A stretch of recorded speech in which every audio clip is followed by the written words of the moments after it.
문의는 위대한 실존이고 문학은 숭고한 가치입니다. 세상을 혼란 속에 빠뜨린 코로나 바이러스 감염증으로 마음까지 주저앉을 수 있는 어려운 때 여성 시인 29명이 마음과 마음을 모아 세상으로 보내는 따뜻한 안부의 편지가 새삼 반가운 까닭입니다. 가슴으로 써낸 29편의 편지가 힘들고 지친 사람들의 어깨 위에서 희망의 웃음꽃으로 활짝 피어나길 바랍니다. 한국문인협회 이사장 이광복.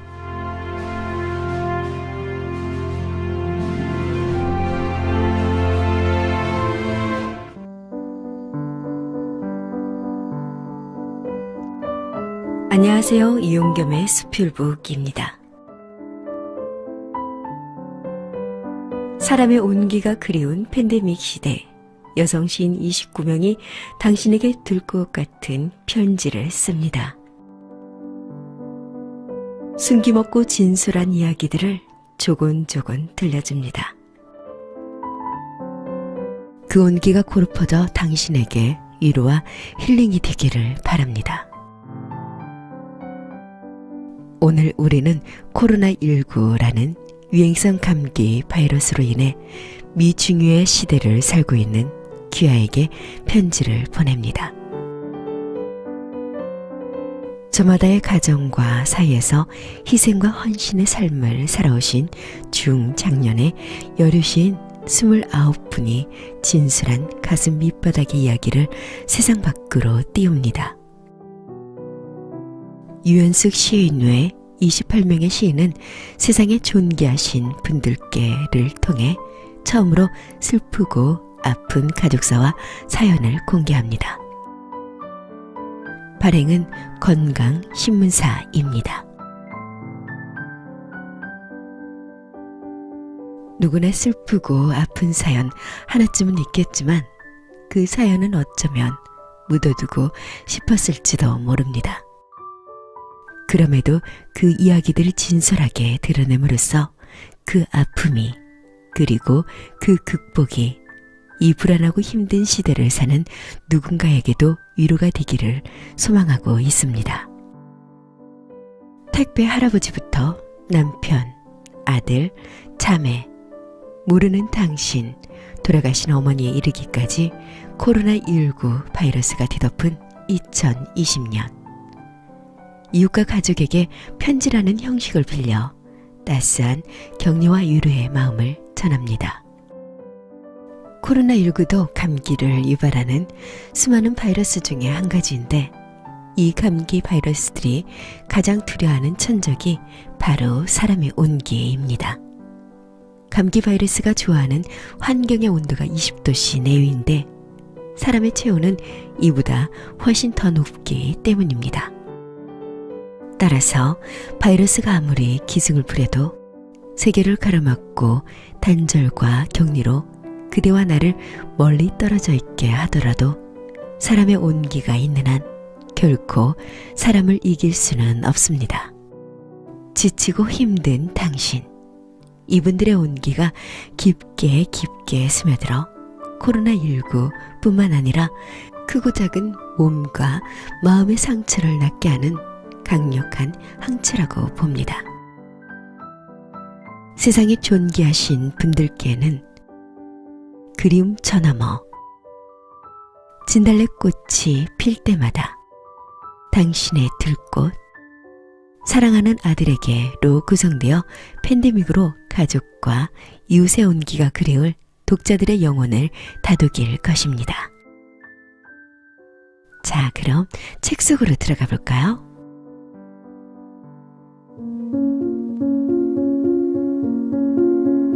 편지를 받지 못한 미지의 독자에게 이승아.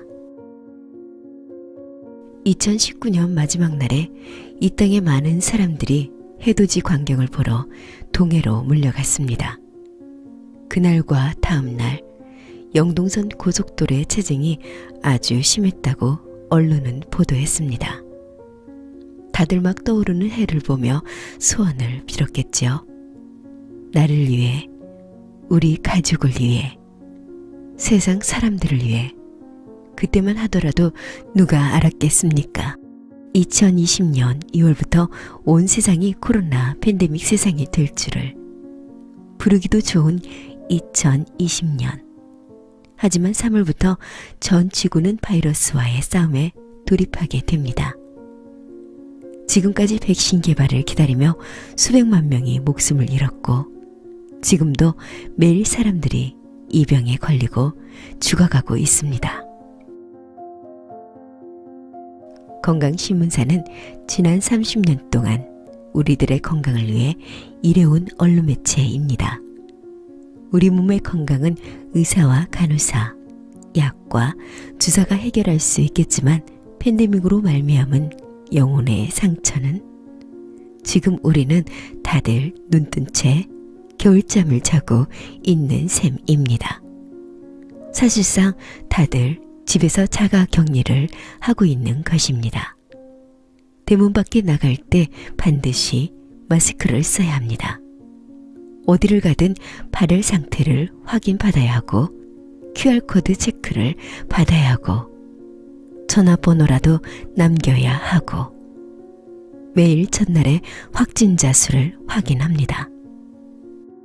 확진자의 동선을 살펴보며 불안해하고 지인의 확진 소식에 가슴이 덜컥 내려앉고 이런 상황에서 건강신문사에서는 총 29명 여성 시인으로부터 글을 받았습니다. 위로의 글, 격려의 글을 왜 하필 여성한테서만 글을 받았느냐고 물어보았습니다. 윤순천 대표는 지금 우리에게 필요한 것은 여성성이 아니겠냐고 합니다. 모성이라고 해도 되겠지요. 생명을 낳아서 그 생명에게 젖을 먹이며 키운 이 세상의 모든 어머니가 갖고 있는 그 모성의 힘으로 이 위기를 이겨낼 수 있을 거라고 생각한 모양입니다. 슈펜클러인지 H지 웨스인지 모르겠습니다. 세계 역사 저술을 하면서 이런 말을 했다고 하지요.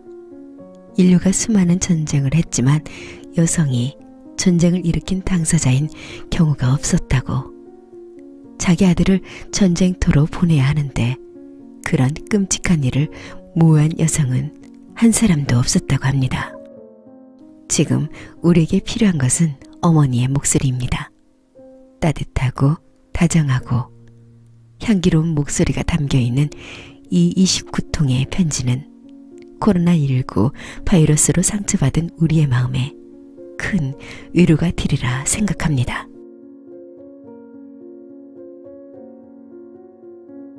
인간으로 태어난 이상 생로병사의 수레바퀴를 누가 벗어날 수 있겠습니까? 누구나 다 가는 그 길을 우리는 지금 함께 걸어가고 있습니다. 우리는 시인이기에 우리의 경험과 감정을 이렇게 글로 표현해 보았습니다. 여러분이 정성스럽게 쓴 글 잘 읽어보았습니다. 제 딴에는 꼼꼼하게 규정도 보았습니다. 여러분들 모두 다른 지면에서 뵙도록 하겠습니다. 코로나 사태가 끝나면 좋은 모임 자리에서 만날 수 있겠죠. 참으로 고운 글, 감동적인 글을 쓰신 여러분 모두에게 인사를 드리며 해설 쓰기를 마치겠습니다. 2020년 11월 15일 이승아 올림.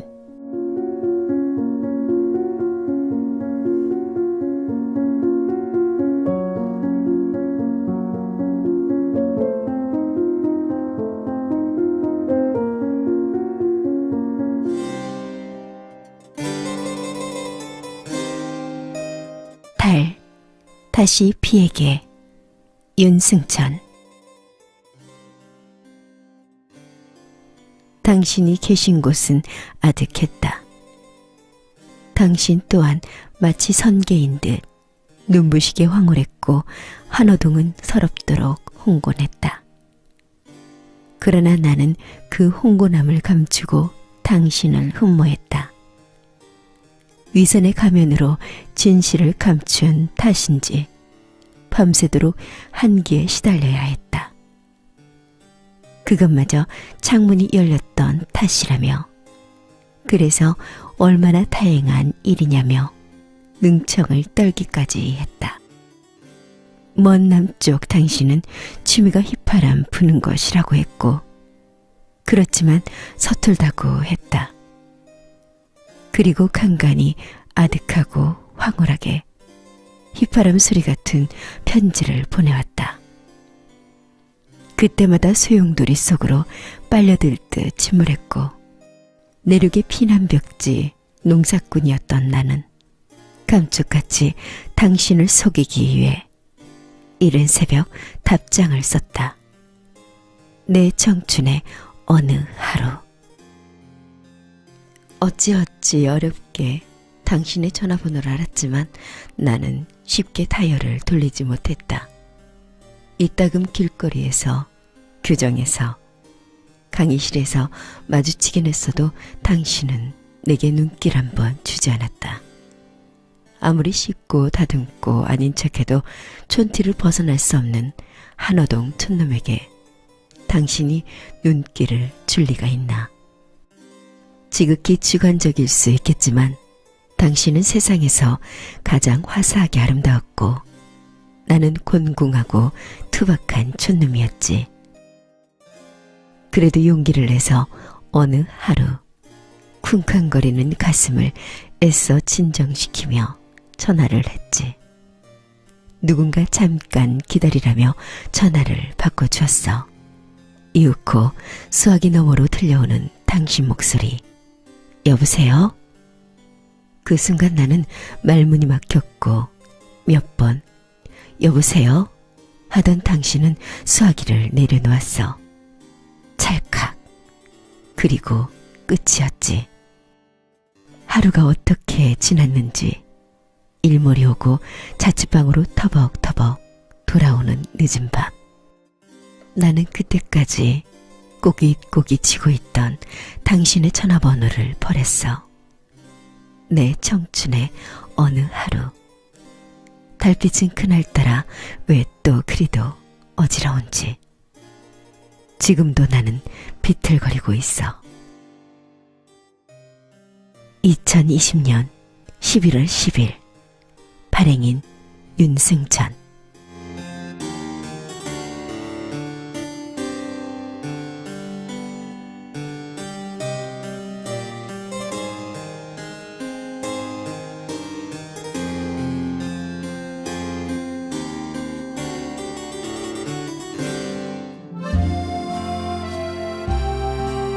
이 코로나 시국을 가장 열심히 살고 있는 택배 기사님께 서정임. 안녕하세요, 택배 기사님. 저는 서정임입니다. 편지를 받고 누구인지 금방 생각나지 않으시겠지만 분명 제 이름이 낯설지만은 않으리라 생각합니다. 어쩌면 이미 제 이름을 보고 저희 집 동호수를 떠올리고 계실지도 모르겠네요. 눈이 오나 폭우가 쏟아지나 사계절 하루도 빠짐없이 몇 년을 제가 살고 있는 구역을 담당하고 계시니까요. 하지만 이렇게 편지를 받으시는 건 좀 의외죠? 사실 제가 그동안 배달해 주시는 물건을 받기만 했지 딱히 그 감사함을 전해본 적은 없는 것 같아 이렇게 마음을 보냅니다. 기사님, 우리 이웃이란 어떤 사람을 말하는 걸까요? 아시다시피 우리가 살고 있는 아파트란 몇천 세대가 모여 살면서도 앞집 사람 얼굴 한번 보기도 힘든 곳이지요. 기껏 만남이란 출퇴근할 때나 분리수거할 때, 외출할 때 엘리베이터 안에서 인사를 나누는 정도니까요. 그래서 그보다는 많이 얼굴을 보고 인사를 주고받는 기사님도 가까운 이웃이라 할 수 있겠지요. 또한 그러한 경계를 구분짓는 척도는 분명 어디에 사느냐 하는 물리적 거리만을 말하는 것이 아닌지라 이 시대를 살고 있는 사람이면 모두가 이웃이고 형제이며 내 부모이고 내 자식이며 동생, 누나인 것이지요. 그러고 보니 기사님을 처음 알게 된 때가 생각납니다. 오래전 일이라 기억하실지 모르겠지만 그날은 제가 위출해서 돌아오던 어느 화창한 봄날이었죠. 1층에서 엘리베이터를 탔는데 그 안에 상자 하나가 놓여있더군요. 이게 뭔가 하고 들여다보니 주소와 이름, 동호수가 명확히 쓰여있는 물품이었습니다. 저는 그것이 누군가 깜빡 잊어버리고 두고 내린 물건이라 생각되어 재빨리 경비실에 갖다 주었죠. 그리고 다시 엘리베이터를 타려는데 기사님이 다급히 뛰쳐나오시더군요. 아차, 그때야 저는 조금이라도 배달 시간을 아끼려고 엘리베이터에 일단 물건들을 옮겨놓고 집집마다 배달을 한다는 걸 알았습니다. 그리고 그 순간 얼마나 머쓱하고 미안하던지요. 그런데 기사님은 제 마음을 안다는 듯 아무렇지도 않는 표정으로 경비실에서 물건을 받아 가셨죠. 그리고 그날 이후로도 예전과 다름없이 밝고 씩씩한 목소리로 인사를 하셨고 저 또한 그런 일이 있었던지라 더욱 반갑게 인사를 하게 되었지요. 벌써 몇 년이 흘렀네요. 그동안 저는 큰아이를 결혼시키면서 혼수 물품과 그 외 여러 물건들을 주문했었죠.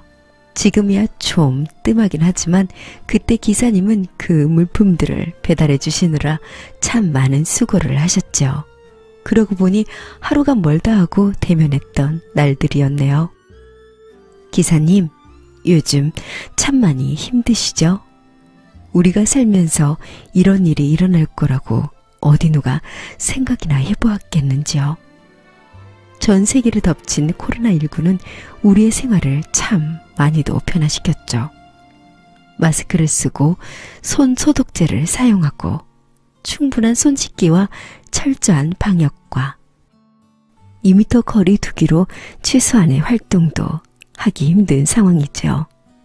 저도 시댁에서 이번 제사 때는 오지 말라고 하더군요. 조상님 묘소도 벌초 대행 서비스를 이용하고 멀리 계시는 친정어머니를 찾아뵙는 일도 참고 있습니다.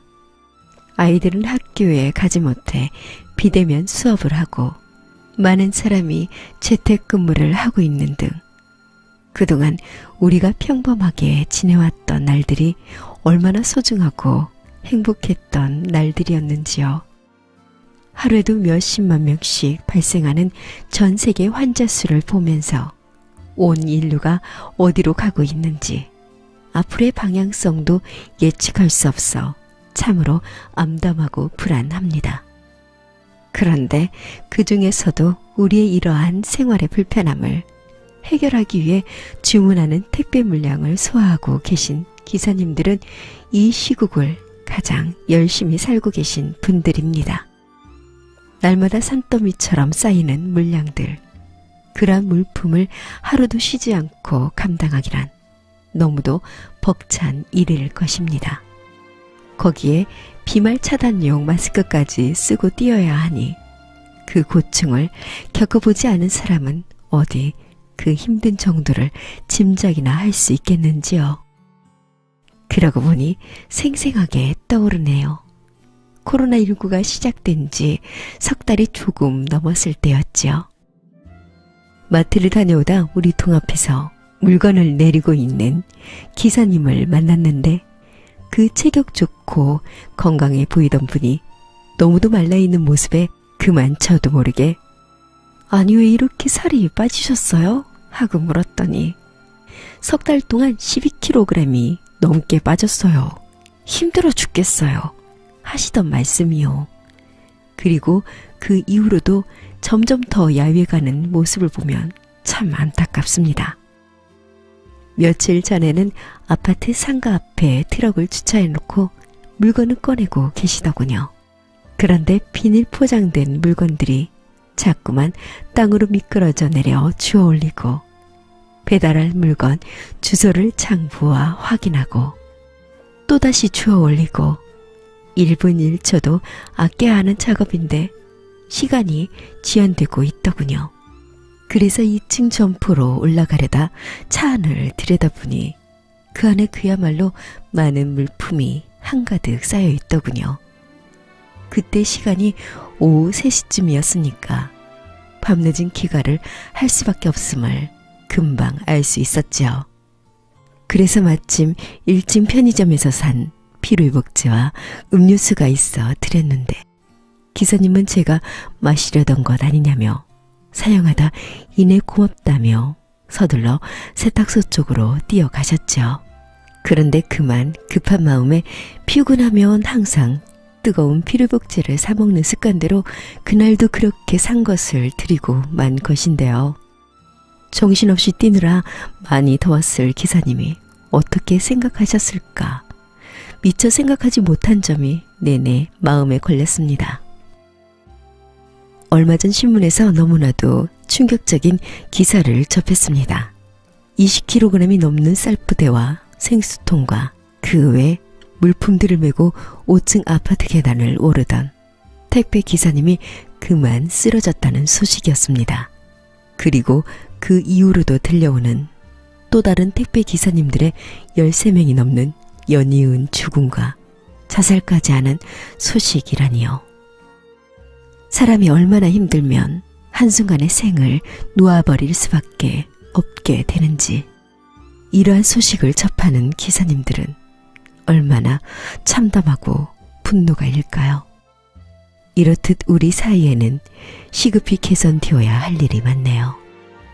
아직도 1960년 산업화 시대 같은 별반 달라진 것이 없는 열악한 환경과 조건 속에서 일하고 계시는 분들이 많으니 오직 이익만을 추구하며 노동력을 착취하고 있는 기업인들의 그 철옹성 같은 생각이 언제 변할까요?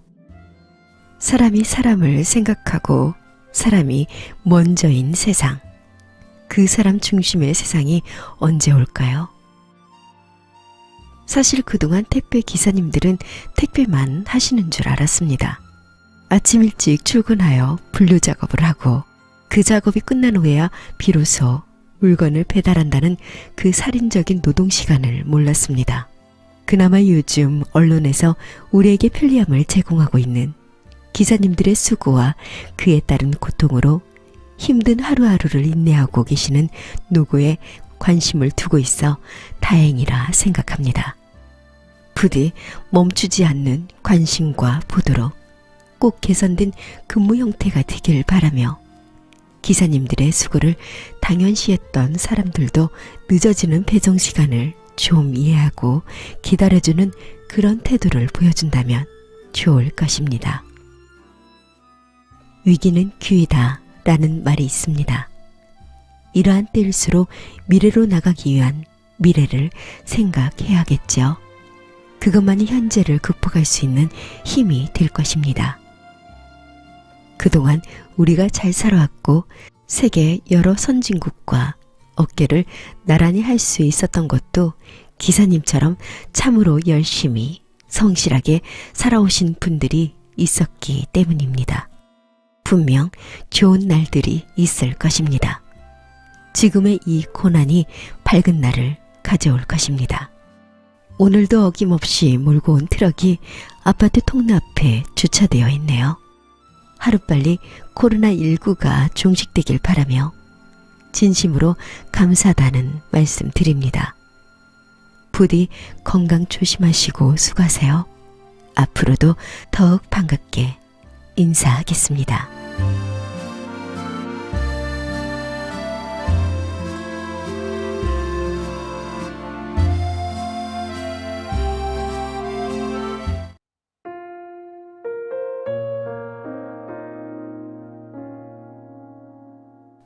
진달래꽃이 필 때마다 김팔근.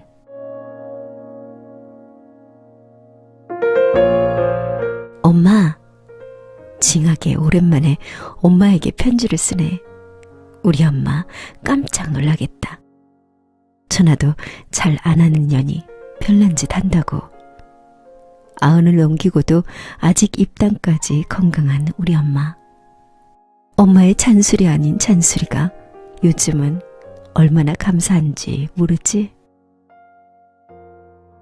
초등학교 2학년 무렵인가부터 엄마에게 편지 쓰기를 시작해서 중학교 때까지 했으니 어쩌면 그때의 편지 쓰기가 내가 글을 쓸 수 있는 밑거름이 돼준 건 아닌가 생각하곤 해.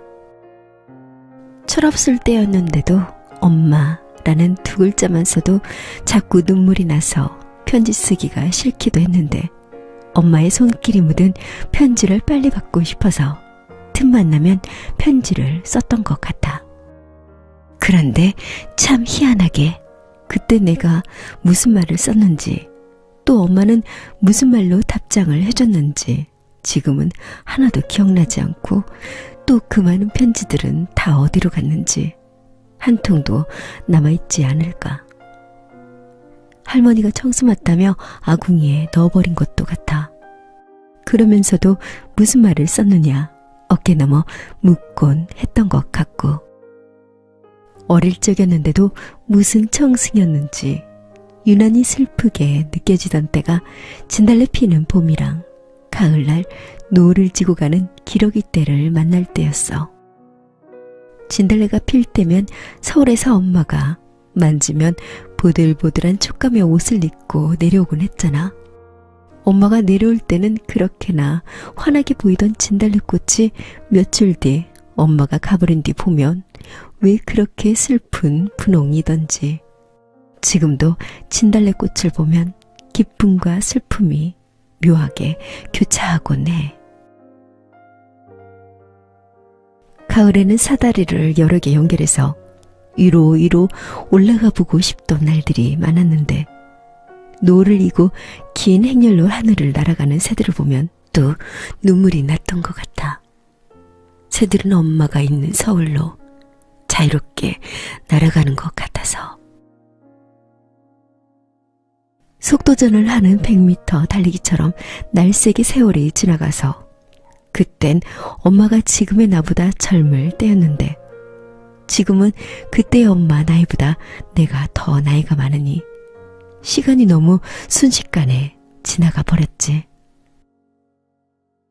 몇 년 전 마지막일지도 모르니 고향에 한번 가보고 싶다는 엄마 덕분에 언니랑 같이 우리 고향 해남까지 갔던 거 기억해? 다리가 불편해서 걷기가 힘들면서도 아무 내색도 안 하고 아이처럼 들떠있던 엄마가 생각나네. 이제 목포에서 해남까지 육로가 연결돼서 배를 타지 않고도 바로 고향에 갈 수 있어 좋다고. 가을 전어를 먹으며 예전에 먹었던 그 맛이라며 참 맛나다고 행복해하던 엄마 모습이 마냥 소녀 같아서 또 눈물이 났었는데 자주 가자고 말만 해놓고 그 이후로는 가지를 못했네. 마음으로는 걱정을 하면서도 명절에나 만나러 가게 돼서 늘 미안하고 생각지도 않던 코로나19 때문에 바깥바람을 만나기 어려운 때라 집에만 있기 답답할 엄마가 걱정되는데 좋은 이웃을 만나 사람 사는 정을 나누며 살고 마음 고운 수양딸도 생겨 더 즐겁게 지낸다는 엄마. 어려운 살림에도 이웃에게 정을 베풀곤 하던 엄마에게 늦게나마 하늘이 복을 돌려주시는 것 같아.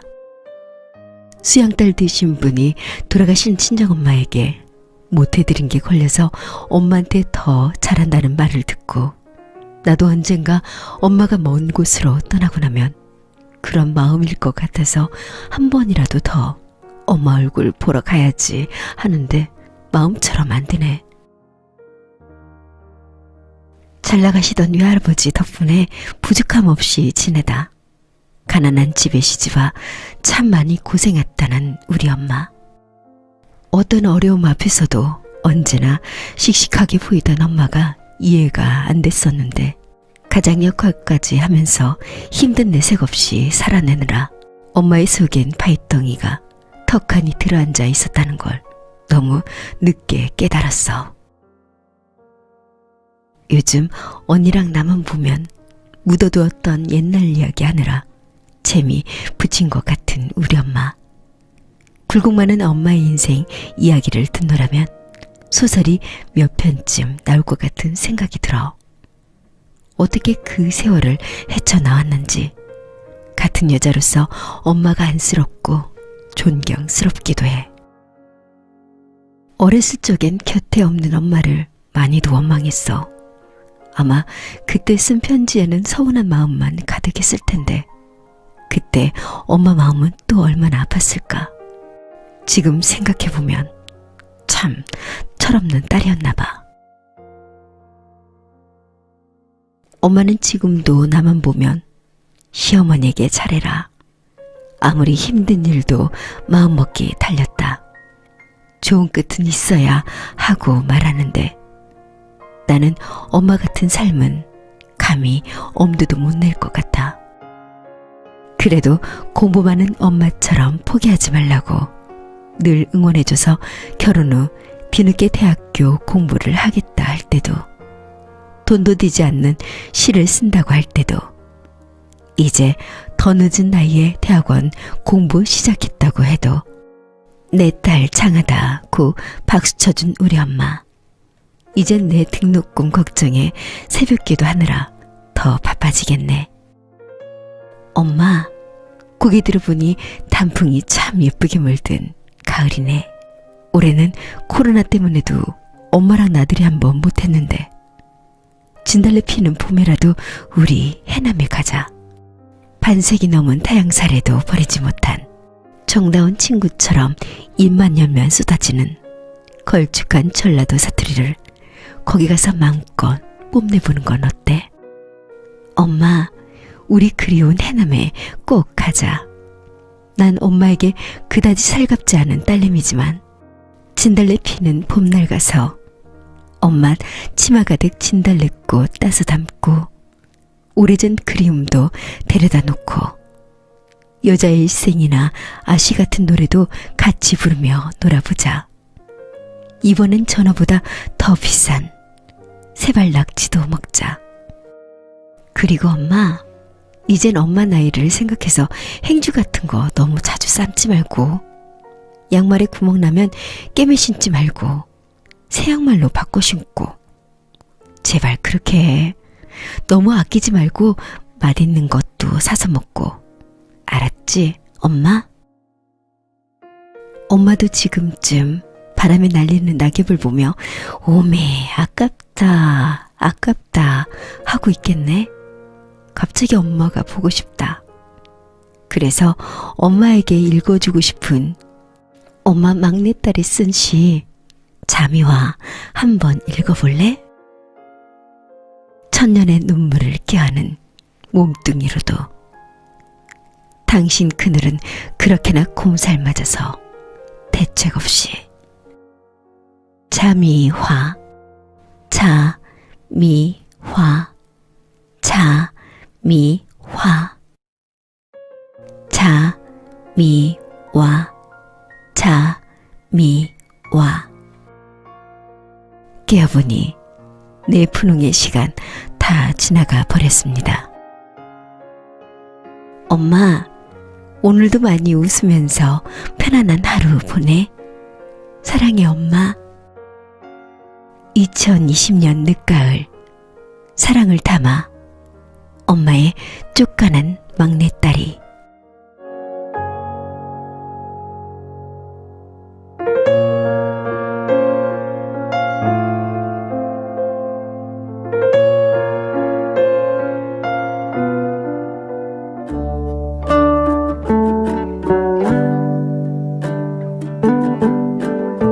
세상의 어머니께 유현숙.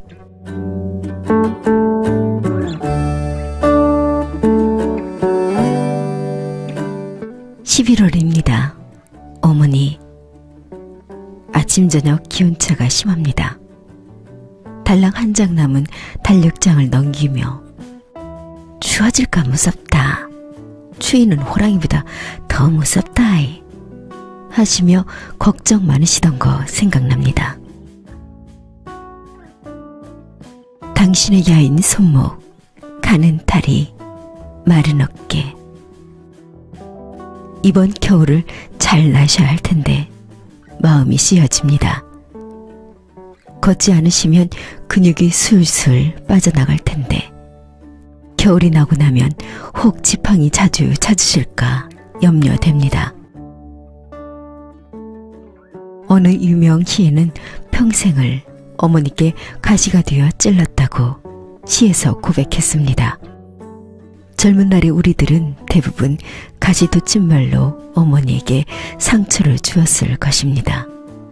잘난 것은 내가 잘해서이고 못나고 잘된 것은 모두 당신을 닮았기 때문이라며 탓하고 염장을 지르기도 했습니다. 제 주변을 다스리지 못하여 제 속이 시끄러우면 밥을 안 먹고 굶는 것으로 어머니의 애를 말리기도 했습니다. 수돗물도 귀 여기던 그 시절에 하도 깔끔을 떠니 물도 씻어 먹으라해 하시던 어머니의 어머니 말씀이 요즘 들어 자주 귀에와 걸린다 하셨죠. 1932년생인 어머니를 그 어머니가 44세 당신을 낳았다지요. 그 귀한 딸인 어머니는 귀염을 독차지하고 자랐다 했지요. 아침부터 뭔가 수틀려 밥 안 먹고 학교 가는 날은 엄마가 도시락을 싸들고 학교로 왔는데 그런 엄마를 보고 친구들은 너네 할머니 오셨다 하고 놀렸다지요. 그 놀림소리 듣기 싫어 엄마를 학교도 못 오게 했다지요. 그런 날은 구들목 방석 아래 밥 한 그릇을 묻어놓고 학교에서 돌아오는 어머니를 손잡아 앉혔다 하지요. 어머니들어 할머니라고 부르는 아이들의 말을 듣기 싫어하는 당신을 위해 늙은 어머니는 정수리 흰머리에다 아침마다 먹물을 묻혔다지요. 어머니, 엊그제 틀니를 맞추고 오는 길에 유독 가구 없는 당신의 어머니가 그립다 했던가요? 언젠가 손 없는 날 받아 하루 만에 장인이 만들었다는 그 안동포 수의. 얼마 전 94세 치아비가 그 수의를 읽고 길 떠나셨다 했습니다. 평소에 주위 사람 애답게 하는 일 없더니 가는 길도 참 좋은 계절에 참 따뜻하고 좋은 날에 평온하게 떠났다며 다 잘됐다 라며 안도의 숨을 쉬며 의연하게 말씀하셨지요. 그러나 보내고 오셔서 당신은 열흘이 넘도록 몸살을 앓으셨습니다.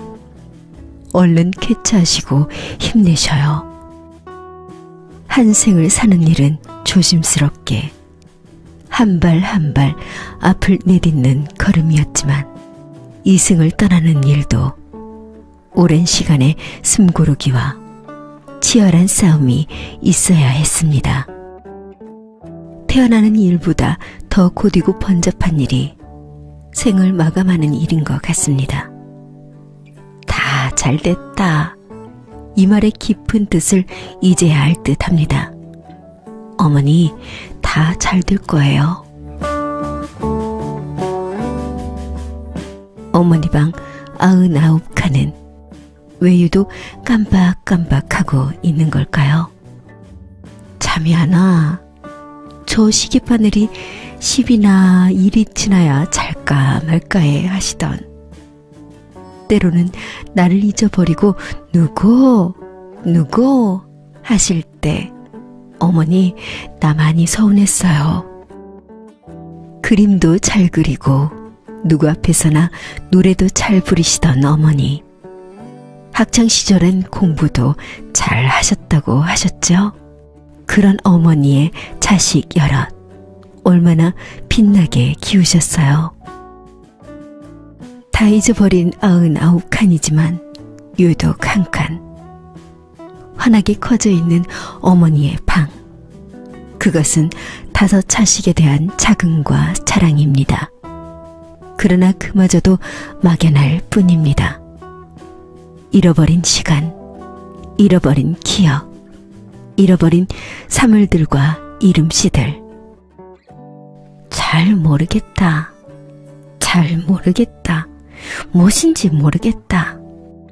하시며 깊게 주름진 얼굴로 머리를 흔드시는 걸 보고 있으면 슬프다가 아프다가 화가 나기도 합니다.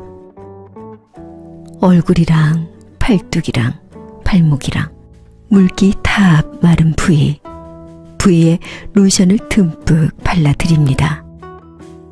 화장실 다녀오시다가 문 앞 센스 등을 끄느라 한밤에 그 앞에 서서 혹은 앉아서 불만 쳐다보고 계시던 당신이 서 계시는데 불이 끄질 리가 있나요? 센스 등은 사람이 지나고 나면 자동으로 꺼지는 거려. 어머니, 그 전등갓도 예전엔 반들반들하게 잘 닦곤 하셨잖아요. 일요일인 어제 아침엔 당신이 방에서부터 화장실까지 변을 흘리고 가셨습니다. 나는 역겨워 나도 모르게 소리가 날카로워졌어요. 당신을 씻겨드리고 바닥 청소와 소독을 하면서 몇 번씩 구토가 났습니다. 비가 뒤집혀 다음 날까지 밥을 먹지 못하다가 결국에는 몸살까지 얻었습니다.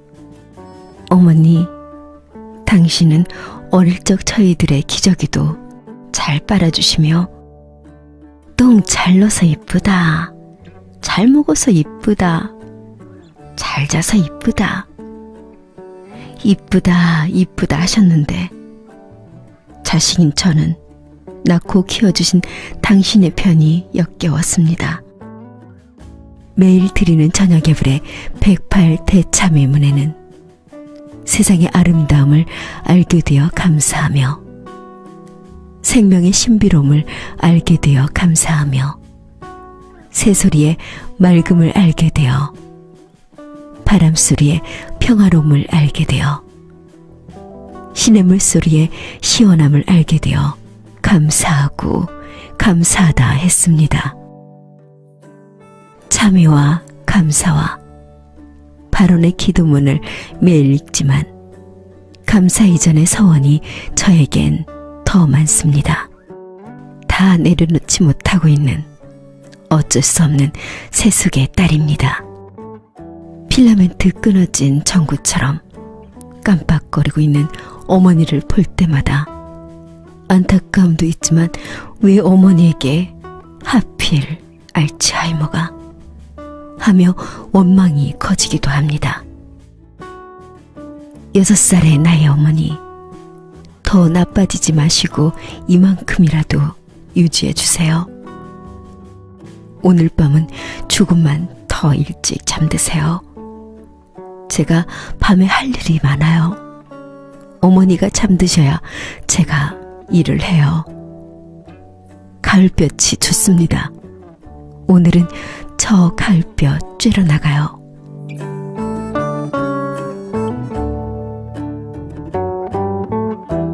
천국 띄워놨다.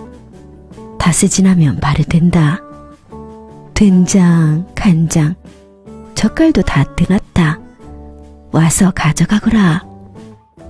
올가을 이벤트는 천국이군요.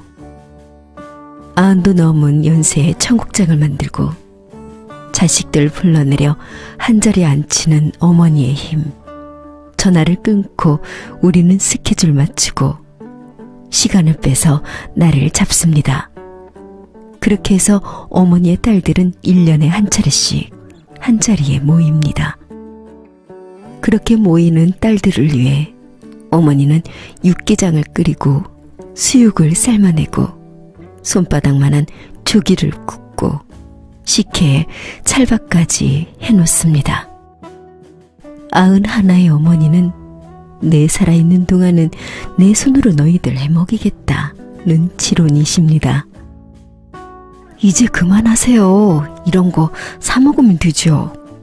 말들은 쉽게 하지만 어머니의 장맛은 비할 데 없는 으뜸이라는 것 우리는 잘 알아요. 돌이켜보면 저는 가시가 되어 어머니 손톱 밑에 박혀 있었습니다. 너는 아기 때부터 침대에서 재워 키웠다 시며 귀히 대해 주셨던 것 압니다. 네 아버지도 안 드신 녹용이다 시며 보약 한 재를 내밀기도 하셨습니다. 계란 노른자에 들기름 한 술 넣어 먹어라 시며 손수 들기름을 짜오시기도 했습니다. 결혼 후 처음으로 작은 아파트를 마련했을 때 너 결혼하면 혼수로 피아노 사주려고 했는데 그때야 어디 들을 데가 있었어야지 하시며 선뜻 피아노를 들여주시기도 했습니다. 그래서 저는 5살 제 아들에게 직접 피아노를 가르치기도 했습니다. 체르니 40을 마스터한 그 아이, 피아노 실력은 감동이랍니다. 특히 김건모의 미안해요를 피아노를 치며 노래를 부를 땐 울컥 눈물이 난답니다. 어머니, 제가 어머니 아픈 손가락이겠지요? 돌이켜보면 저는 가시로 어머니를 많이도 찔렀던 것 같습니다. 반대하는 결혼을 강행하였으며 행복도 잠시 11살, 9살의 어린 아들 둘을 데리고 가장이 되어 직장 마음으로 싱글 마음으로 힘들게 살아야 했습니다. 그런 제게 그 당시 엄마는 냉담하셨습니다. 그래서 한때는 저도 엄마를 찾지 않았습니다. 7년 만에 비었던가요? 저도 독한 가시였습니다. 그렇게 만났던 엄마가 어쩐지 힘이 없고 늙어 보였습니다. 그런 것이 부모 자식 간이겠죠. 긴 서러움도 눈 녹듯 사라지는 한순간이 있었습니다. 그렇게 25년이 흐르고 아이들은 자랐고 이제 30대 중반의 어른이 되었으며 각자의 생활에 열중하며 부끄럽지 않게 살고 있습니다. 제 인생의 숙제도 어느 정도 마무리된 듯 합니다. 이제 어머니, 제 걱정 않으셔도 돼요. 저도 많이 내려놓고 하루하루를 소중하게 여기며 지내고 있습니다. 이제 편하게 저를 바라보셔요. 어머니가 아직도 건강을 지키시며 저희 곁에 계셔서 고맙습니다. 엄마 하고 부르면 언제나 대답해 주셔서 고맙습니다. 지리산 아랫마을 마천으로, 남원 강안루로, 남해로 어머니와의 여행길은 즐거웠습니다. 장어구이도, 추어탕도, 냉면도 만나게 잘 드시는 모습이 뵙게 좋았습니다. 엄마 하고 부르면 지금처럼 언제라도 대답해 주실 거지요? 엄마의 못난 가시가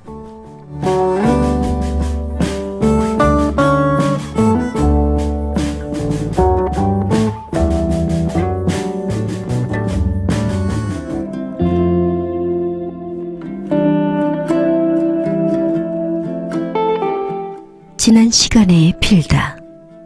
조정인.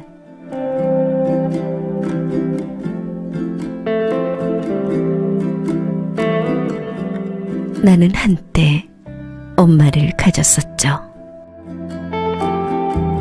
자니 등 너머에서 들리던 아득한 말.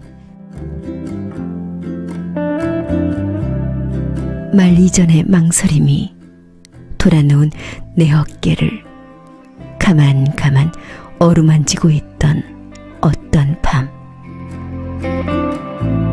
어깨를 돌리기만 하면 품을 파고 들 수 있는, 옆사람 숨소리 다 헬 수도 있는 그런 단칸방.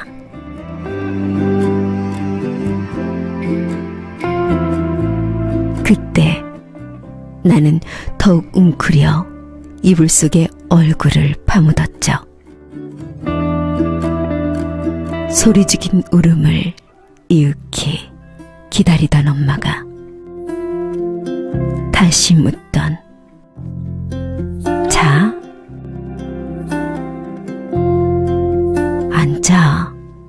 대답하고 돌아 눕기만 하면 되는 나의 등 뒤에 엄마가 있었어요. 앉아. 등 너머로 대답 건네주는 일을 아직 마치지 못했는데 나는 이제 등 너머 빈 방을 가진 사람.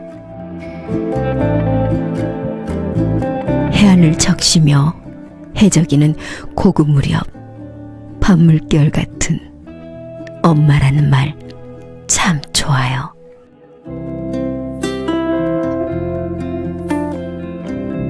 나는 한때 엄마라는 바다와 육지를 가진 적 있죠.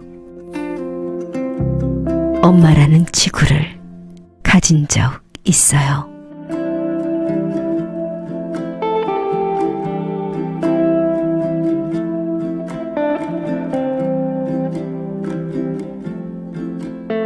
엄마 가신 지 새해째입니다. 어떤 얘기를 먼저 꺼내야 할지 하고 싶은 얘기들이 두서없이 서로 머리를 내밉니다. 여긴 다시 깊은 가을이에요. 이른 아침 산책길의 마른 나뭇가지 사이에 이슬 맺힌 거미줄을 보았어요. 물보석 목걸이를 늘어뜨린 것 같은 풍경이었어요. 알날이 이슬 방울마다에 어리는 빛을 보면서 잠시 가시화된 인드라망의 축소를 보는 듯 했어요. 찬연했습니다.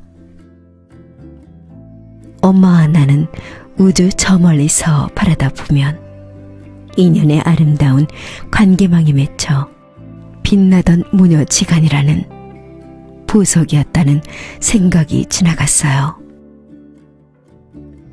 엄마, 당신 가신 그곳도 지금 가을이고 아침인가요? 커피는 마셨는지요? 엄마는 늘 언니가 타드리는 커피가 맛있다고 하셨어요. 제가 타는 커피는 물 조절이 잘 안 됐었는지 조금 마뜩차나 하셨어요. 저는 볼멘 소리를 하고는 했지요. 아니, 믹스 커피가 다 거기서 거기지. 뭐가 다른데? 엄마, 자다가도 뼈가 시린 나의 엄마. 엄마가 떠나고 난 뒤에야 엄마랑 이렇게 마주 앉는 저를 보게 되네요. 엄마를 떠나보낸 얼마 후 만두국집에서였어요. 만두를 우물거리다가 목이 메던 일이 생각납니다. 사람이 유명을 달리했다는 건 다시는 이런 뜨끈한 만두를 목구멍 가득 넘길 수 없다는 일이구나 하는 생각에서였어요. 생전 마지막으로 저희 집에 투달려 계시는 동안 저는 왜 대체 어쩌다가 그렇게도 매사 쌀쌀맞게 구는 못된 딸이었던가요? 이 글을 쓰는 식탁 왼쪽은 식사 때 엄마가 앉으시던 자리입니다. 지금도 저는 엄마가 앉으셨던 의자를 쓰다듬으며 이런저런 일을 떠올리며 휴안에 적고는 합니다. 엄마, 미안. 너무나 미안해요. 그리고 평소 엄마가 전화했을 때마다 저는 뭐가 그리 바쁘다고 차분히 시간을 내드리지 못했던 것일까요? 대개는 엄마, 내가 지금 좀 바쁘거든? 그랬었지요. 전화 받기가 곤란하다는 말이었지요. 이제 와서 전화기를 들었다가 놓고 놓았다가는 다시 들었을 전화선 너머 엄마를 그려보며 가슴이 저밉니다.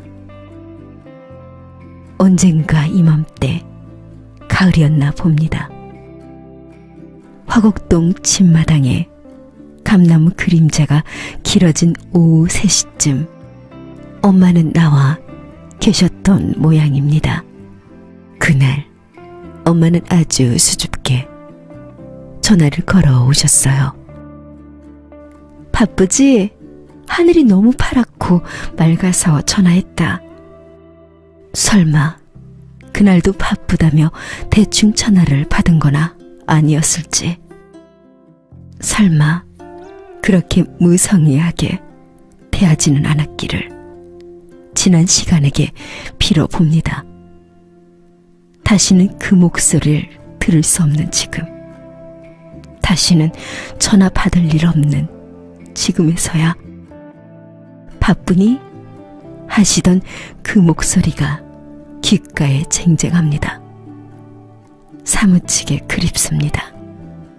참이는 너무 뒤늦고 지나간 시간은 돌이킬 수 없습니다. 그렇습니다. 예전에 저는 하늘이 너무 파랗고 맑아서 전화했다는 너무나 사랑스런 엄마를 가진 적이 있습니다. 지난 봄, 저 사는 아파트엔 무각꽃이 참 예쁘게 피었었어요. 이 새에 온 지 7해나 지났는데 난 올봄에서야 처음으로 분홍빛 새초분 무각꽃을 보았어요. 무각꽃은 달콤하고 사랑스럽고 귀엽고 시원해 보여요. 엄마도 무각꽃을 아시나요?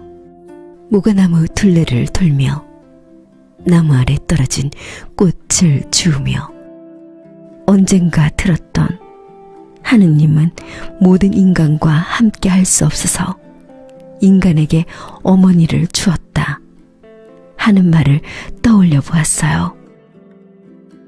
늘 묵주를 손에 들고 기도 중에 계시던 엄마가 안 계시니 누가 저를 위해 기도해 줄까 생각하다가 피식 웃었습니다. 다 늙은 여자가 아직도 엄마한테는 그저 뭐든 받기만 하던 막내딸에 머물고 있으니 말입니다. 엄마, 지난해엔 3번째 시집을 출간했어요. 그리고 문학상도 수상하게 됐고요. 엄마가 아시면 무척이나 좋아하셨을 텐데요.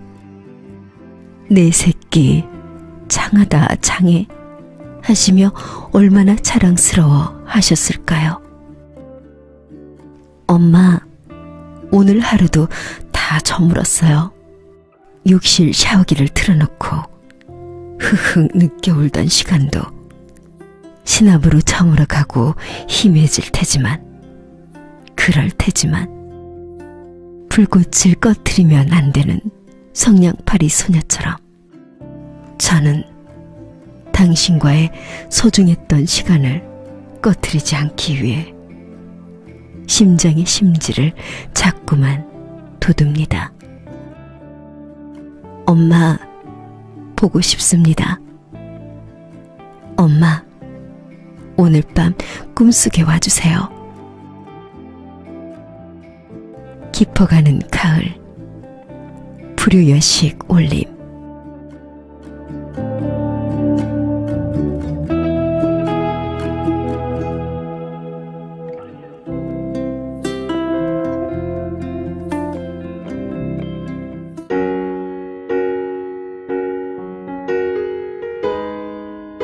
사랑하는 남편 경천 씨에게 고명자.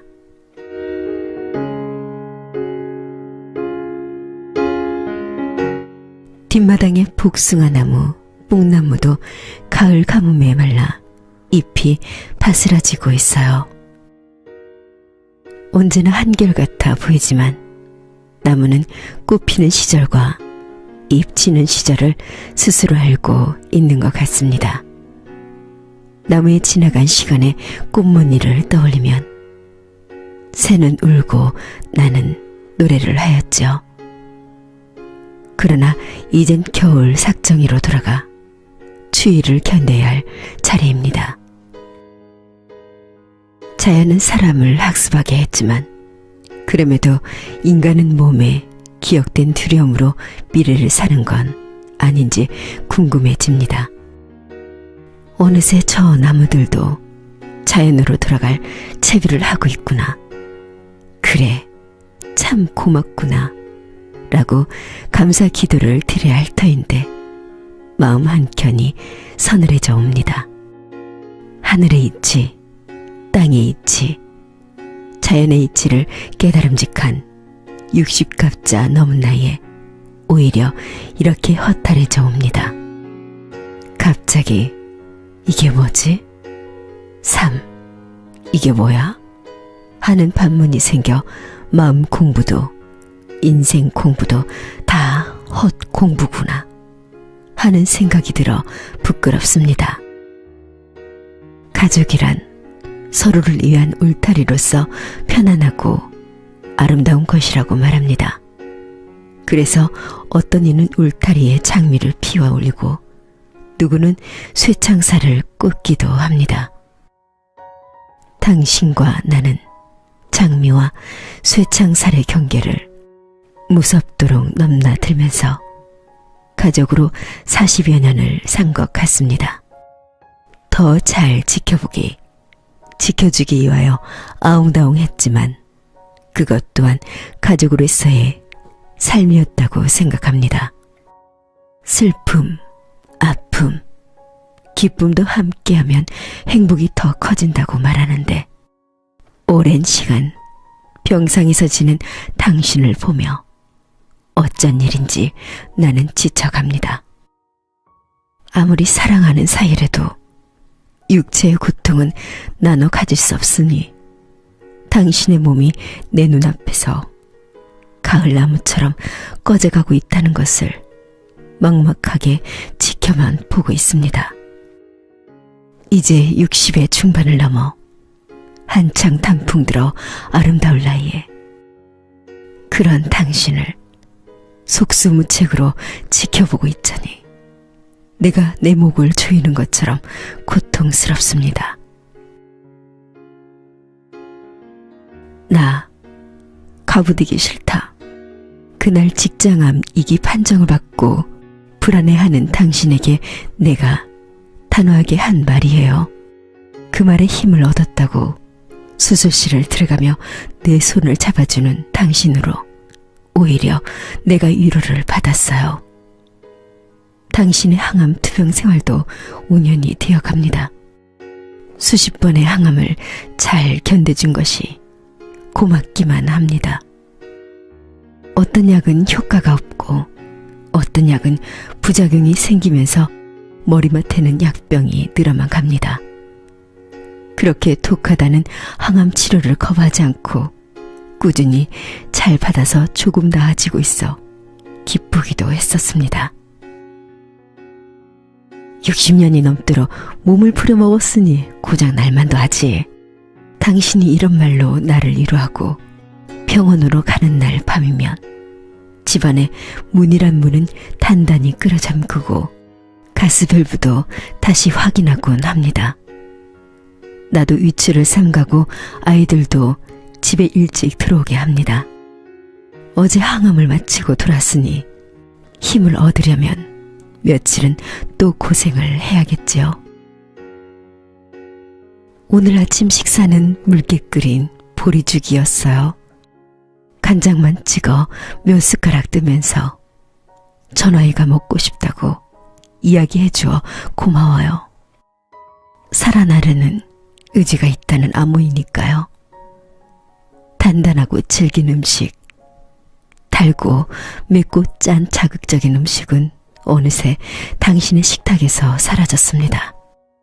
어떤 음식은 역반응이 일어 토하고 설사하고 온몸이 아프다고 하니 좋아하는 음식도 제대로 먹을 수 없는 몸의 피해가 어떤 것인지, 고통은 어디까지인지 나는 잘 모릅니다. 누룽지를 삶고 보리를 갈아 순죽을 먹는 당신의 몸무게가 점점 줄어가는 모습을 보는 일이 괴롭습니다. 가을 풀잎처럼 당신의 허리가 접히고 야유하니 나는 지난 세월 팔척 장골이었던 당신과의 시간을 떠올리곤 합니다.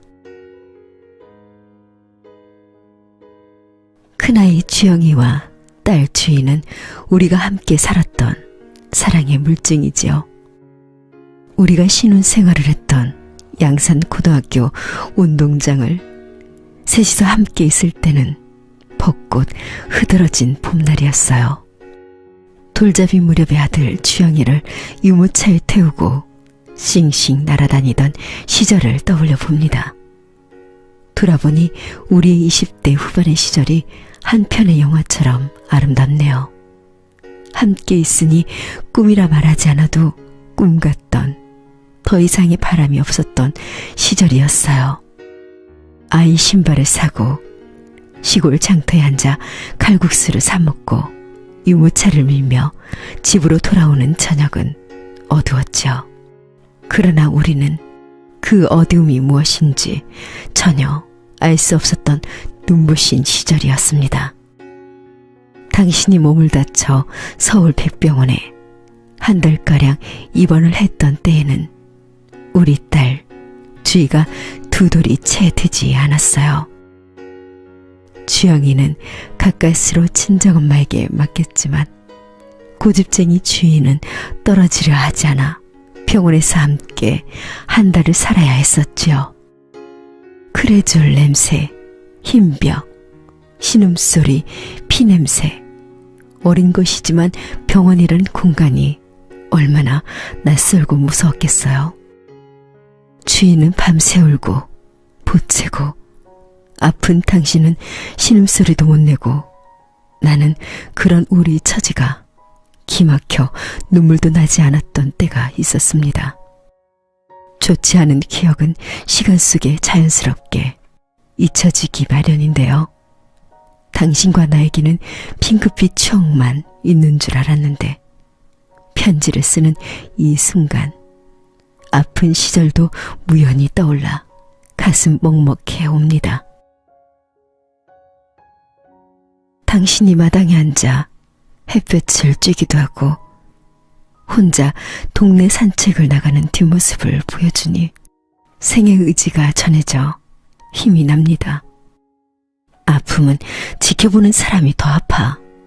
돌아서서 혼자 투덜거리다가도 당신의 그 묵묵한 자세를 보면 안도의 숨이 쉬어집니다. 다시 예전의 시간으로 돌아가 전구도 갈아주고 낡은 주택의 현관문도 고쳐주고 동네 시끄러운 일에 대신 나서서 목소리 높여주는 날을 기다리겠습니다. 서너 달 있으면 기초연금도 나오는데 그것도 좀 타보고 싶다. 기초연금 그 돈 받아서 자갈치 시장에 가서 꼼장어 구이도 사 먹고 국제시장으로 단팥죽도 사 먹으러 가자 하며 당신은 내일 수학여행 가는 즐거운 소년처럼 부풀어 있습니다. 당신의 병이 딱 사흘만 아프고 금방 일어나지는 배탈 같은 것이었으면 좋겠습니다. 미워한다면서 40여 년을 살았으니 아이들 혼사도 함께 치러야 하고 코로나 끝나면 제주도 여행도 가야 하니까요.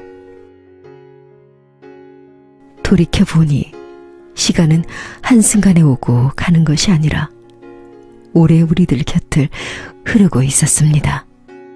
시간은 당신과 나에게 그리고 아이들에게 사랑과 생명의 심오함을 그리고 인생의 희노애락을 지금도 가르쳐주고 있습니다.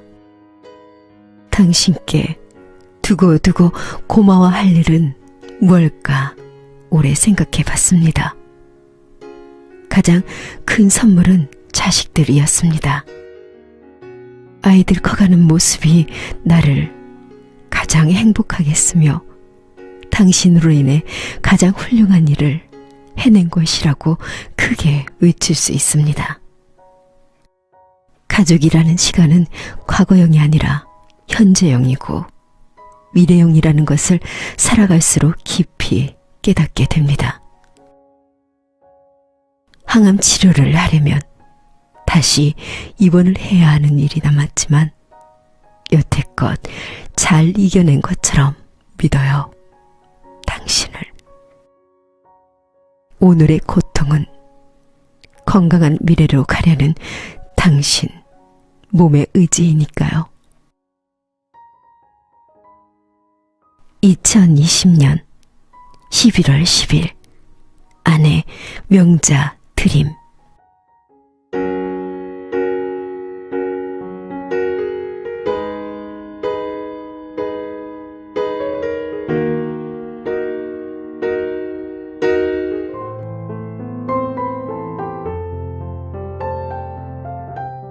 너를 노크하는 시간. 아들에게. 고경숙. 세속의 것들은 밤새 안녕한지 궁금한 바람은 새벽부터 창문을 두드리고 다녀갔어. 세월이 지날수록 꼭 맞았던 창문틀은 느슨해지고 그 사리를 드나드는 한기가 참기 힘들다고 밤새 덜컹거리는 걸 다독이느라 북쪽 부엌창은 내내 풀면에 시달렸나 보더라. 힘든 계절엔 무생물도 꽁꽁하는지 유리 두께만큼 하얗게 성에를 얹고 11월은 전쟁이 패하고 귀환하는 어린 병사처럼 허허롭구나. 바람뿐만이 아니야. 사람도 한기를 느끼면 저음으로 움직이며 소리를 내지. 이를테면 슬리퍼 끄는 소리, 신문 들이느라 현관문 살짝 여닫는 소리, 커피물 끓는 소리 등은 톤이 많이 낮고 느리지. 젊었을 땐 몰랐던 소리들이야. 곰곰 생각하다 결국 소리에도 나이가 있다고 믿고 싶어졌어. 어쩌면 내가 주로 듣거나 집중하며 느끼는 소리들은 속도와 밀접해서 나이 들며 혹은 외로워 천천히 움직이는 소리들과 닮았던 것 같아. 젊음이 주는 소리들, 경쾌한 노랫소리, 술잔 부딪는 소리, 버스 놓치지 않으려고 후다닥 뛰어가는 발소리, 예쁜 아가씨의 구두 소리들은 발랄해서 듣는 이들까지 즐거워질 때가 있거든. 생각나니? 아침이 되면 우리 집 창밖은 동요처럼 어린 새들의 놀이터가 된다는 것 말이야. 설이 맞은 보도엔 변변히 먹을 것도 없을 텐데 새들은 마냥 즐겁지. 그 소리를 무조건 노래로 단정 짓는 것은 착각일지 모르지만 아슬아슬한 도시의 전신주에 길을 쓰고 나뭇가지를 물어 나르며 집을 짓는 저 도전정신은 적어도 습관적인 행동이나 위험을 인식하지 못하는 자포자기식 내던짐은 아니라고 생각하기에 젊음이고 노래가 맞을 것 같아. 이 집으로 이사 왔을 때의 엄마 나이가 꼭 지금 내 나이였으니까 참 젊기도 했네. 이 집에서 오래도 살았지. 무엇이든 한 곳에 머물면 쉽게 마음을 떼지 못하는 내 성향 탓이겠지만 그건 사실 핑계이고 재테크에 재주가 없는 것이지. 물적 가치는 형이하학적인 것이라고 애들로 합리화시키며 살아온 삶이 내 자신에게는 그럭저럭 괜찮았는데 막상 자식들을 염두에 두고 지금 생각하니 하염없이 미안하고 초라해지네. 아들아, 내 나이의 속도와 소리는 어디쯤에 있을까 생각해본다. 너는 보통의 청년들보다 무척 감성적이고 반면에 과학적 사고를 하는 사유의 폭이 넓은 사람이니까 너무 서둘지도 너무 정체 있지도 않을 거라 짐작해. 정이 많아 주변의 사소한 소리를 잘 듣잖아. 풀벌레의 규칙적인 울음소리에 귀 기울이기도 하고 주변의 느린 소리들을 돌아보며 보살펴주는 모습은 내 속도가 적정하게 보폭을 유지하고 걷는구나 싶어서 바라볼 때마다 안심한단다. 어른들은 보편적으로 적정 속도를 유지하면 인생이 무탈하다고 생각하지. 젊음에 열정이 과해 속도를 너무 즐기게 되는 모터사이클을 막는 것도 그 때문일 테고, 속도에 너무 둔감해 주춤주춤 다른 것에 신경을 쓰면 부진한 삶이 될까봐 자꾸 잔소리를 늘어놓는 것일 거야. 네가 걷는 길 위에서 만난 사람, 내 눈엔 선녀보다 더 고운 예쁜 반려자가 내 보폭에 리듬을 얻고 함께 걸어준다는 것은 축복이고 선물이야. 사계절 바람은 여자를 닮았어. 벚고 흐드러진 나무 사이로 원피스 자락 나풀거리며 달려와 안기는 봄바람은 이 세상 모든 것을 바쳐서 사랑만 하는 사랑에 빠진 여자의 표정이지. 병아리같이 중정거리는 예쁜 아가들을 데리고 꽃노래하는 훈풍이야. 아마 네가 사소한 실수를 해도 이마에 입을 맞춰줄 거야. 역동적인 여름의 표정처럼 열도에서 불어오는 바람은 에너지를 잔뜩 머금은 열정의 노래, 지친 너를 일으켜주는 활력소가 되겠지. 머라이언의 입에서 뿜어내는 힘찬 물줄기처럼 말이야. 그땐 추억의 힘으로 버티면 돼. 가을날 차분하게 내려앉는 낙엽 한두 장을 폴폴 들어올리는 바람에 잠시 그녀가 코스모스를 보겠다고 손을 놓으면 멀지 않은 곳에서 지켜보며 기다려줘야 해.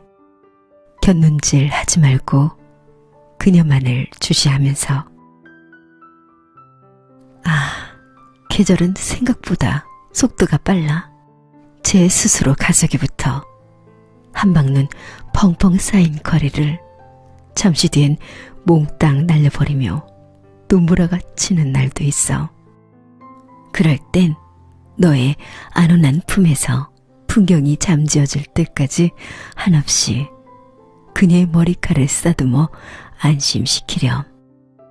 내 여린 신부가 걱정 없이 잠들 수 있도록 오래오래 다독여주렴. 그리고 그녀가 내는 소리에 자주 집중해야 해. 남자들의 톤과 여자들의 톤이 다른 것처럼 남자의 눈으로 바라보는 여자에 대한 생각이나 판단은 지극히 주관적일 때가 많단다. 흔히들 말하는 다름은 틀림이 아니라는 것을 인정한다면 그리 어렵진 않을 거야.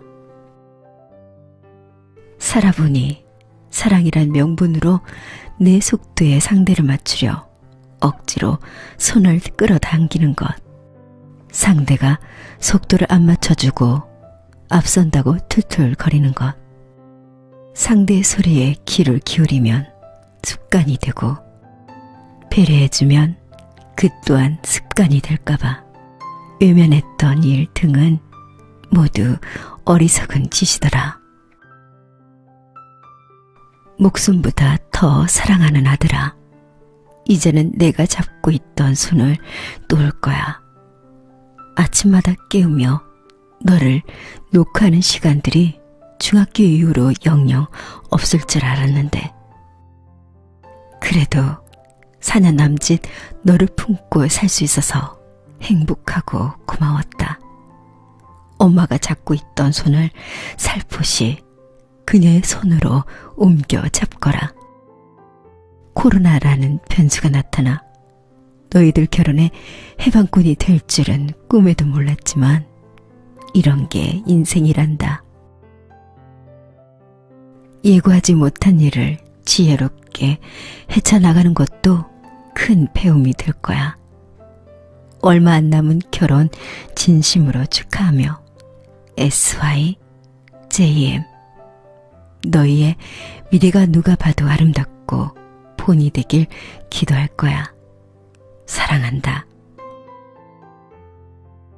추신. 티격태격 한바탕한 날, 우리 집 부엌창을 두드리며 편들어달라 바람에게 전가를 보내는 사람은 네가 아니고 며느라기일 거야. 왜냐하면 우린 편먹을 거거든. 2020년 늦가을. 너를 사랑하는 엄마가.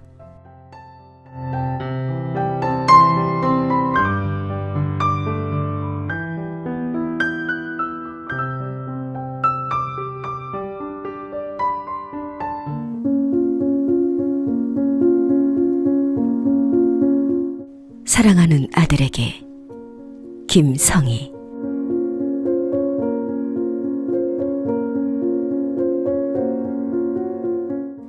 어느덧 계절은 만추에 이르렀고 추수가 끝난 들판에는 황금빛 햇살이 넘실대고 있다. 이 넘실대는 햇살의 만조는 우리들 마음을 일렁이게 하는 풍경에 돛이 되는구나. 올해 초에 발생한 코로나19로 많은 사람들이 공포에 휩싸였고 사회적 거리두기라는 일상의 불편함을 겪어야 했다. 게다가 유례없는 폭우의 날들까지 덤으로 극복해야 했던 우리에게 자연은 풍요로운 수확과 아름다운 결실을 선물처럼 안겨주는구나. 사랑하는 아들, 지금 네가 있는 그곳에도 단풍 크기 물들었겠지? 이렇게 아들에게 편지를 쓰는 일이 무척 오랜만이구나. 편지라는 말에는 물리적 거리가 내포되어 있어 문득 멀리 있는 네가 보고 싶어지네. 하지만 요즘같이 사회적 거리두기라는 새로운 패러다임에서는 오히려 SNS상에서의 소통이 일반화되어가고 있는 것 같구나.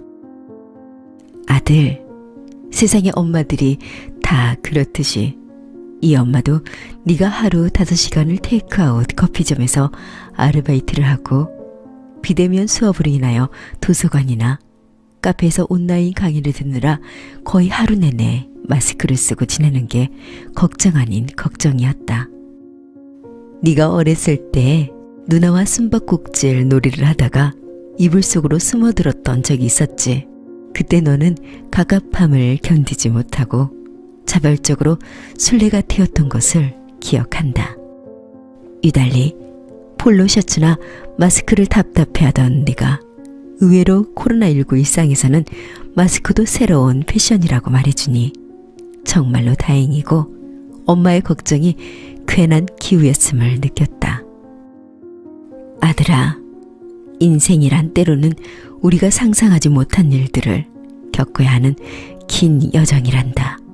예측할 수 없는 내일의 연속에서 가끔 예보가 빗나간 날씨의 소나기에 흠뻑 젖기도 하는 것이 우리 인생인 것이다.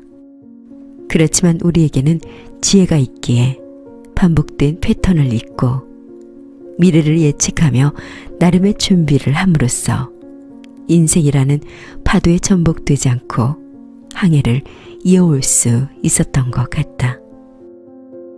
이번 코로나19 역시 인생의 항해 중에 마주하는 엄청난 폭우이자 우리 인류사에 있어 하나의 분수령이 될 큰 변화의 파고라고 생각한다.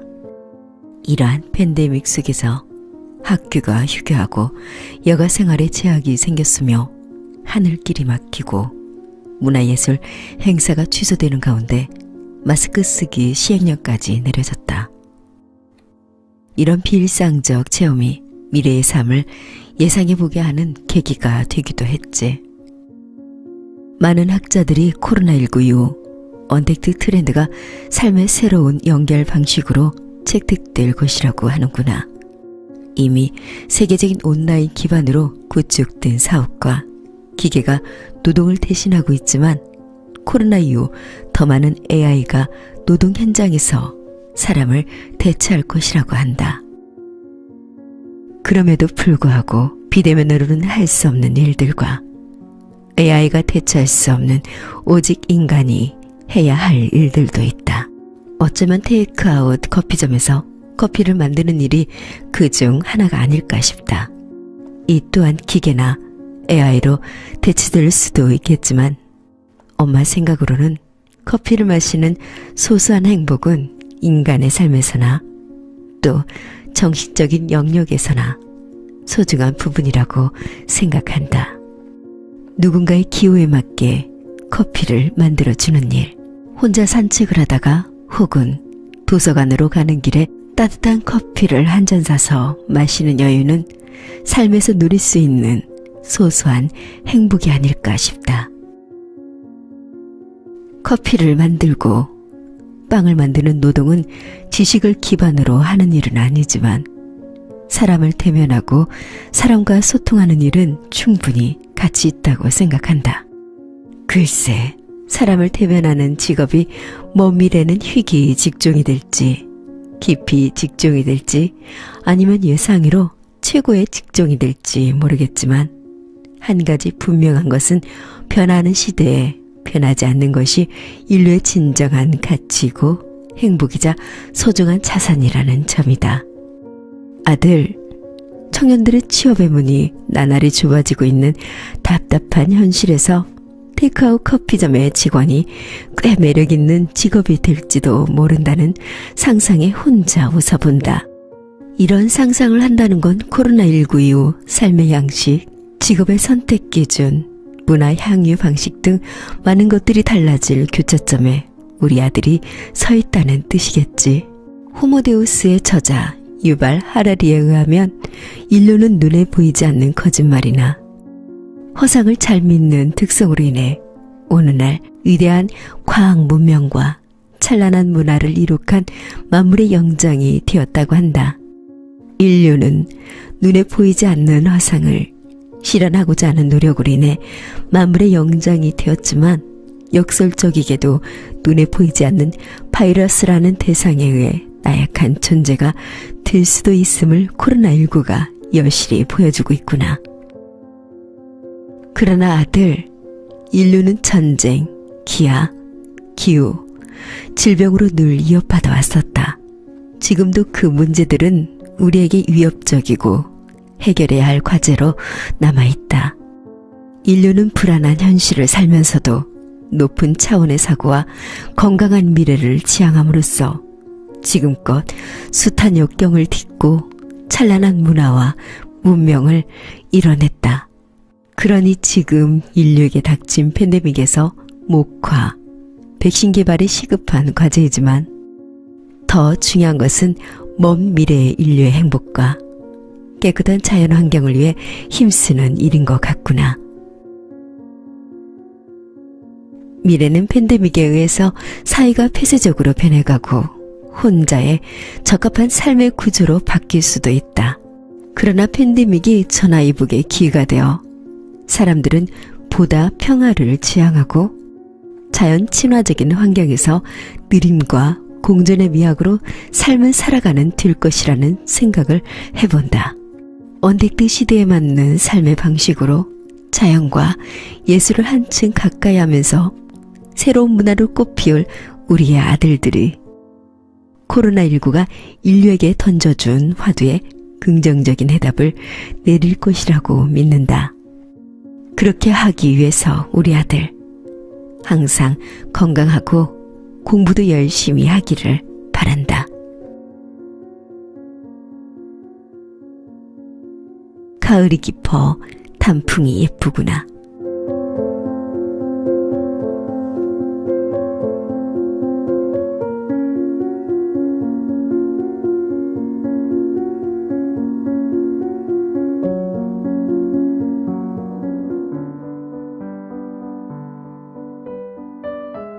이용겸의 스필북 첫 번째 편으로 여류 시인 29명이 들려준 편지, 세상에 존귀하신 분들께 이었습니다. 다음 편으로 찾아오겠습니다. 감사합니다.